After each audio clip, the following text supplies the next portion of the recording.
Hay información importante y hay datos muy buenos, hay buenas noticias, pero también hay pues diferentes acciones que están sucediendo en la gran batalla que está librando la representación política del régimen derrotado en 2018, Jorge, y que están dando su batalla más importante en estos momentos porque en la batalla electoral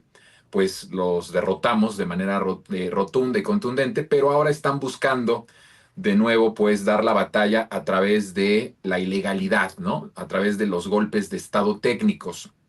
Y creo que es muy importante, me decían en Resentidos hace rato en el superchat, que no dejáramos de hablar del tema y que no soltáramos el tema de la reforma judicial y qué está pasando en ese sentido. Y hablaba yo que previo a la cuestión de la reforma judicial, la derecha tiene un interés particular en evitar siquiera llegar a esa batalla. Y la única manera en la que pudieran evitar llegar a esa batalla de la reforma al Poder Judicial, que tendrían totalmente pues perdida,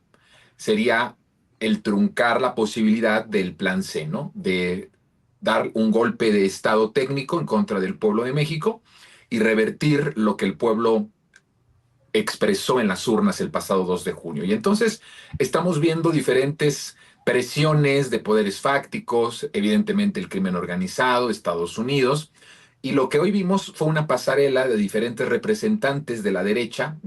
mediática, de la derecha política, que fue al Instituto Nacional Electoral justamente a presionar. Hubo incluso representantes de la Marea Rosa hablando en el INE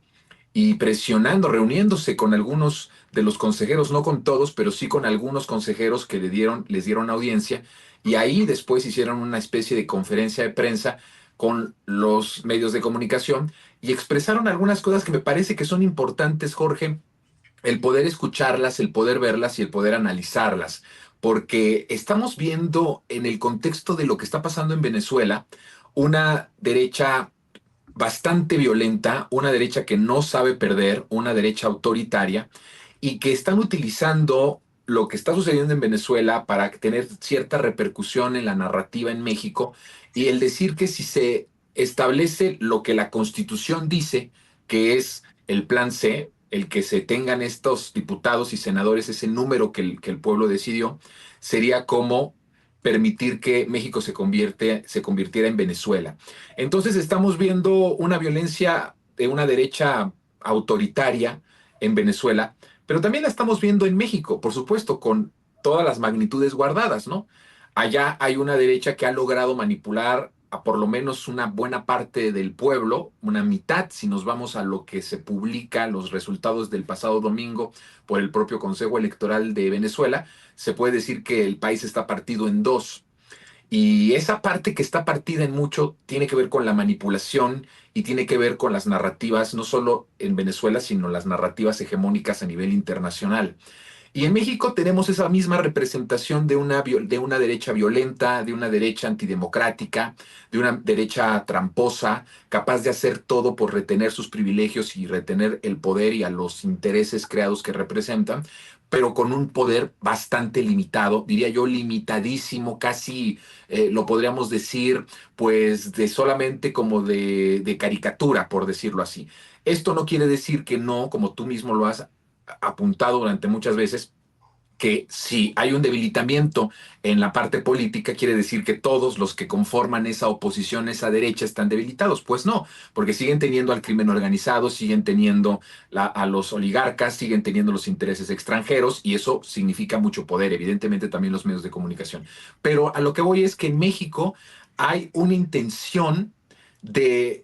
replicar esa violencia en Venezuela que se está viendo en estos momentos en tiempo real y que hay videos impresionantes de circunstancias terribles, de montajes en tiempo real también, en donde se prestan periodistas reconocidos de Venezuela para armar montajes incluso de asesinatos de personas y después se levantan estos mismos que supuestamente están ahí muertos, sangrándoles la boca y se levantan todavía con los labios pintados de la pintura con la que estaban haciendo creer que era sangre y se van en una moto, ¿no? Pero ya antes habían grabado el video, lo habían publicado, lo habían viralizado. Es decir, esta guerra mediática, todo este manual de guerra, de guerra sucia en contra de Venezuela para llevarlo al extremo del golpe de Estado, que además ese creo que es el fin principal de todo esto que estamos viendo, en donde está participando gobiernos, incluso progresistas del mundo, tiene mucho que ver con lo que México también tiene toda esa intención, pero su poder está muy limitado. Sin embargo, hay discursos, Jorge, que me parece que se están dando y son peligrosos si los vemos en un contexto a mediano y largo plazo en este país. Y el que haya un representante incluso de la marea rosa que esté proponiendo y esté hablando de que ciertos consejeros, sin decir los nombres y los apellidos, pero aludiendo a ciertos personajes que están dentro de los que deciden, en este caso, qué cantidad de diputados van a tener cada uno de los partidos políticos y senadores, pues me parece grave porque incluso este representante de la Marea Rosa dice abiertamente que hubo la intención de cooperar para revertir el acuerdo que ellos ya habían firmado semanas atrás, en donde se daba un escenario, evidentemente, como debe de ser, de una mayoría aplastante calificada y constitucional, tanto en la Cámara de Diputados y a unos 2 o 3 senadores para lograrse en la Cámara de Senadores. Entonces, no podemos dejar de pensar en lo que está sucediendo en Venezuela con lo que está pasando en México, porque es la misma derecha con recursos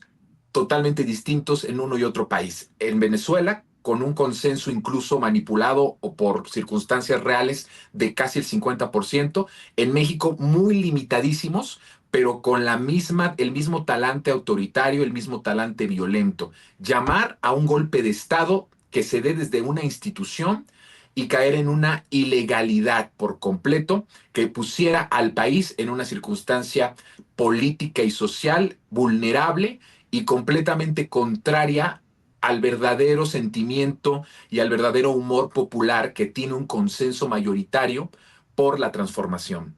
por las reformas que significan esta construcción del segundo piso. Si quieres, vamos a ver este video porque tenemos 2 videos. Quisiera, mi querido productor, mi querido Serge, que veamos, por favor, el primero, que es el del promotor de la Marea Rosa. Este video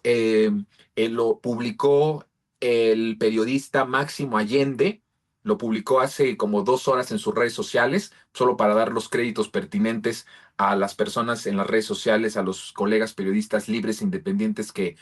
publican estos videos. Vamos a ver este primer video, Jorge, y a ver qué te parece para que tú nos lo comentes. Respecto al tema de las interpretaciones, lo que la mayoría de ellos nos expresaron es que sí están analizando la posibilidad de tener una interpretación propia, el Consejo General una interpretación propia de lo que dice la ley, e incluso están abiertos a la posibilidad de revisar su acuerdo. Como acaba de decir Amado, también nos dijeron que nadie en este momento ha tomado una posición definitiva respecto a su voto y están analizando y recogiendo opiniones y argumentos como los que les venimos a plantear y otros.